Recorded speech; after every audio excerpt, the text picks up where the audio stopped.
when I first stepped into vlogs, I had interest in film. I was always a movie buff, a cinephile in high school and through my 20s and my early youth, and I was able to do a little experimentation with screenwriting, but I never carried through on a narrative film. When I found vlogging, it seemed to me like a medium that had not been pushed necessarily. I thought it was fascinating that Casey Neistat was such a villain in the high school politics of YouTube. He was castigated as a lifestyle snob or a pretentious drone-using wannabe artiste. And from what I understand, Casey Neistat has a background in filmmaking and photography and stuff like that. And I've always wondered, what the hell can one take do? What can you do in one take? Art should not be outside of this medium. This medium should not just be or doesn't need to be just a recording of personalities, and sort of an artless, standardized form. I remember a lot of pushback hitting me almost immediately when I experimented with making vlogs where maybe the music was oppressive and cacophonous and strangled the words that you had to really fight to pull them out.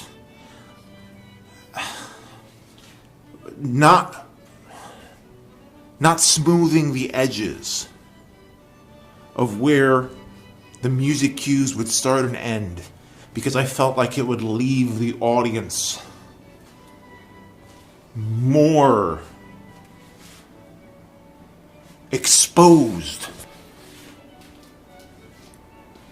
to what was being said when the music stopped, in that vacuum, in that unexpected drop where you went from barely being able to understand what I was saying to now hearing just me and this emptiness, this absence of where this loud roar was.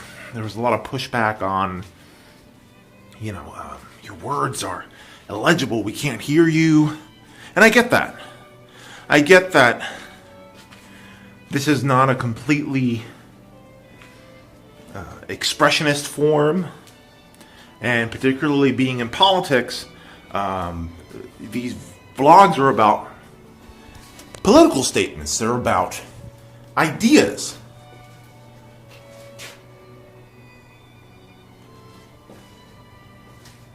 Ideas are not just expressed through content. They're also expressed through form. What's the point of me doing a standard vlog that abides to these strictly utilitarian, almost kind of cable news like lighting and audio choices? And look, experiments sometimes fail, right? So you have to, in order in the creative process, to know where boundaries are, to know where limits are, you need to fail. You need to fail in order to understand what the audience can take, but also where they're willing to go with you beyond what seems safe, beyond what seems reasonable. There's been, for me, experimentation with speech and using kind of poetics when presenting my points. I think when talking about justice or injustice, you need a little poetry. There should be some fire in what you're saying. You should make the audience feel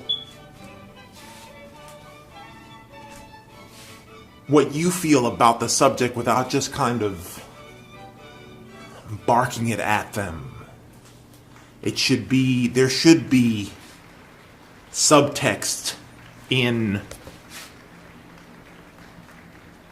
political and maybe personal vlogs.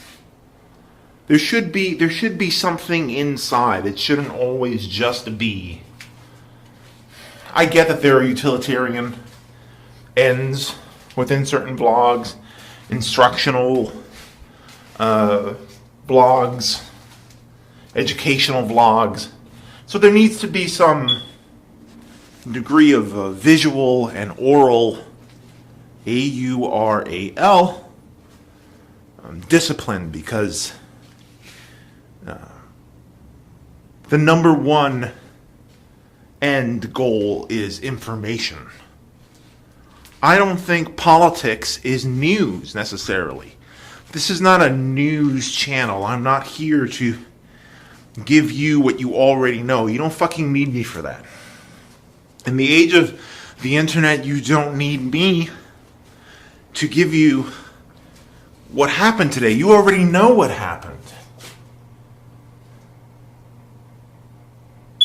I need to tell you, I need to express to you the story of what happened in context of history. That to me is my number one moral end.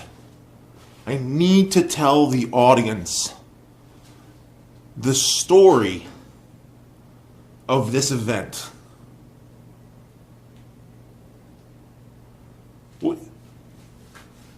When someone's wrongfully shot by the police, it's not cold. It just seems that way. If you see a video of a police shooting, it shows you things, but it doesn't tell you things. I have to tell you things about the world, the emotional world that these events take place in. That's the point of doing research and trying to be properly informed about historical context. I think, for me, the thing that outrages me most about anti-SJW rhetoric is that it demands a divorce of the present from the past. Let it go, let it go, let it go. Let slavery go. Let Jim Crow go. Let go of the narrative. Let go of your story. Let go of the story of an event. Stop building a narrative.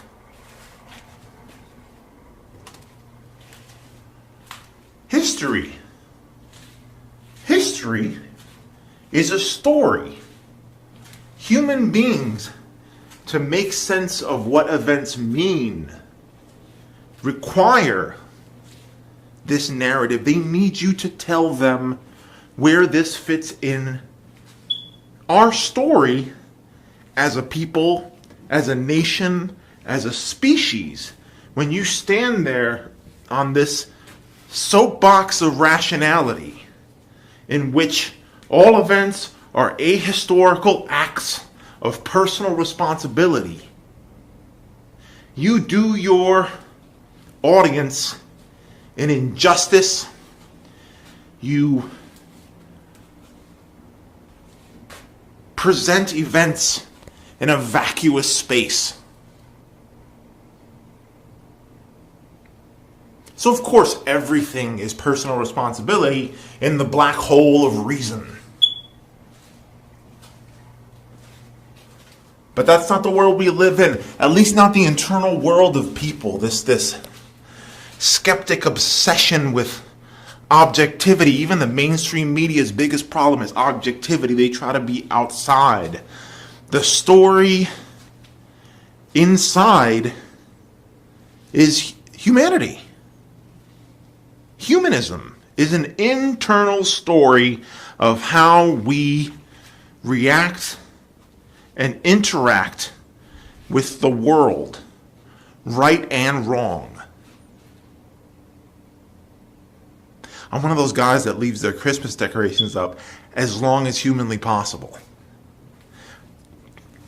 It's supposed to not exceed, I think, today or yesterday because of Three Kings Day. Listen, folks, I haven't been Catholic for a long time. Catholic school's been over for about 20 years now. I like that stuff. You see that stuff? Wait.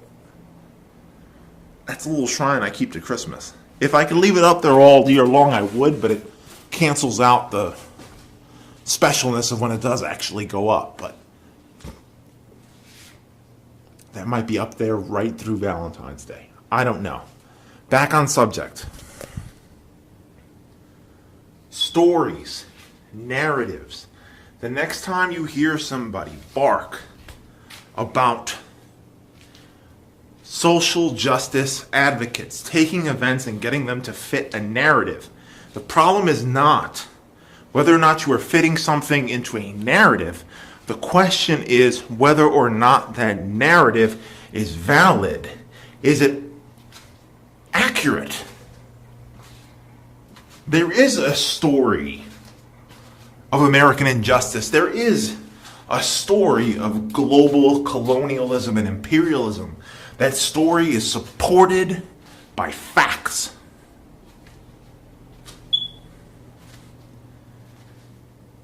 Be weary of when someone is constructing a false narrative, but never settle for someone presenting to you the actions of a people or an individual in a ahistorical vacuum.